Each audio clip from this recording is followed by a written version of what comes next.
Welcome back to Book Break. If you have just watched the brand new film Where the Crawdads Sing and are now desperate to dive back into that world to relive those emotions and fill the hole left in your heart, well, you've come to the right place because I have got 7 book recommendations perfect for fans of Where the Crawdads Sing. The first one is pretty obvious, but if you loved the movie Where the Crawdads Sing, the obvious next book you should read is the book Where the Crawdads Sing by Delia Owens. This is such a fantastic book. As I'm sure you know, it is about a girl called Kaya, raised in the North Carolina marshland, completely abandoned by her family from a very young age, so she has entirely learnt to fend for herself. So she's this incredible, strong, intelligent character who has learnt to really understand nature. So throughout the book, you get the most beautiful, divine descriptions of the nature. Even when it's quite visceral descriptions, it's just so beautifully written. So this story of Kaya growing up throughout her childhood up to adulthood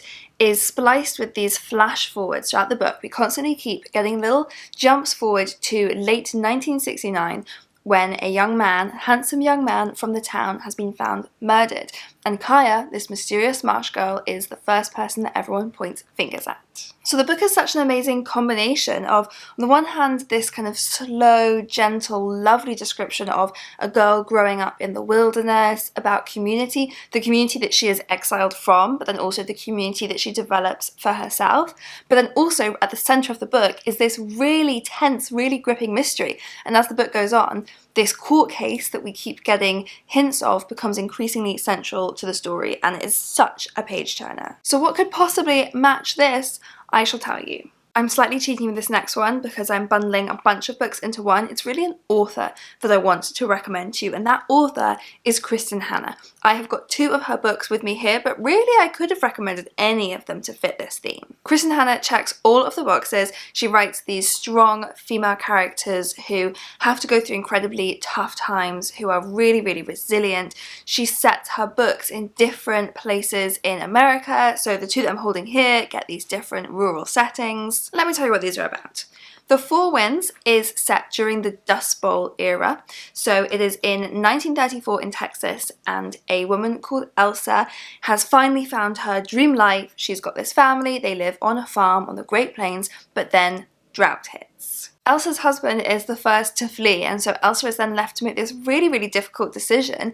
Should she stay and fight for this land that she loves, or does she need to take her children and run in search of a better and safer life? And I promise I did not even see this before I chose this book, but Delia Owens, the author of Where the Crawdads Sing, has even blurbed this book. She calls it powerful and compelling. So what she says goes. The other Kristin Hannah book that I picked up here is Wild. This one is set in the Pacific Northwest in a national forest where a 6-year-old girl is found with no identity. She is clearly being completely abandoned, she has no idea who she is, she can't speak, and it's about the psychiatrist who takes her in and cares for her and tries to discover who she is, as well as teaching her how to have a life of her own. So Alice, which is the name they give to this little girl, will remind you of Kaya, this sort of incredible wild child who has been surviving alone. But as I said, really I want you to just take Kristin Hannah's entire body of work as your recommendation here. That once you have loved Where the Crawdads Sing,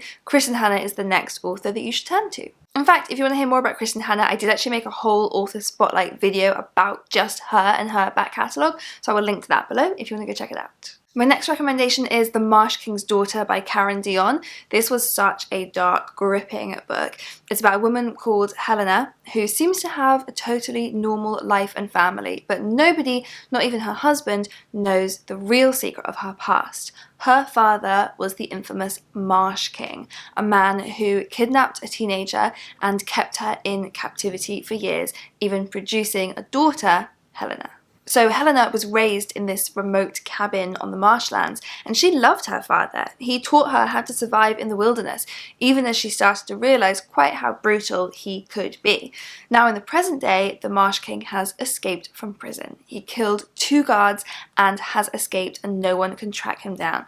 In fact, there's only one person who could track him down, and that is the little girl that he trained. In Of Women and Salt by Gabriela Garcia, we move away from the rural settings, but I wanted to include read this one because it's got just the same strong, brave female characters who will just do what it takes to survive in the face of violence, loneliness, war even. The book follows 5 whole generations of Latina women, each with their own very different stories to tell, and each bound together by the same kind of fierce pride that you love so much about Kaya in Crawdads. Dirt Town by Hayley Scrivner. This time we're in Australia, in a town so run down that the locals call it Dirt Town instead of its real name, Durton. Just like in Crawdads, there is a mystery right at the heart of this story. This time it is the disappearance of a schoolgirl whose body is found buried 5 days after she goes missing. So in the midst of this tragedy, the community are unexpectedly brought together, even while suspicion is rife throughout the town, as everyone knows that someone must be keeping secrets. Where the Line Bleeds by Jasmine Ward is set in rural Mississippi.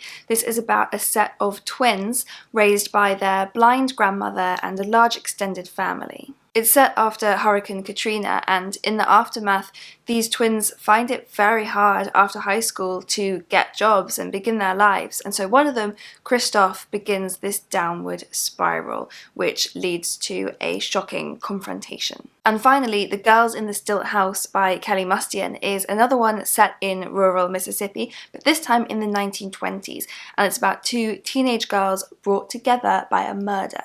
Ada is the daughter of a drunk, abusive father. She ran away from her home on the swamp when she was just 15, but with nowhere to go, she had no choice but to return home when she was 16. Matilda is just 1 year older than her, and she is the daughter of black sharecroppers, and she's seen a lot more of the injustices of the world.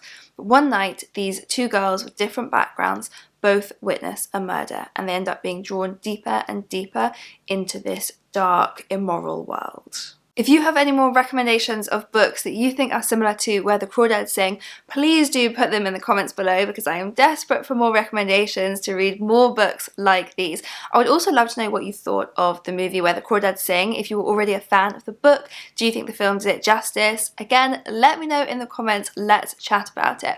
I will link here to the video I mentioned, my author spotlight on Kristin Hannah, so you can find out more of her backlist and which one you're going to dive into next. And I will link here to a video recommending books based on your favourite Netflix show. So click through on either of those and have a browse, and I'll see you next time.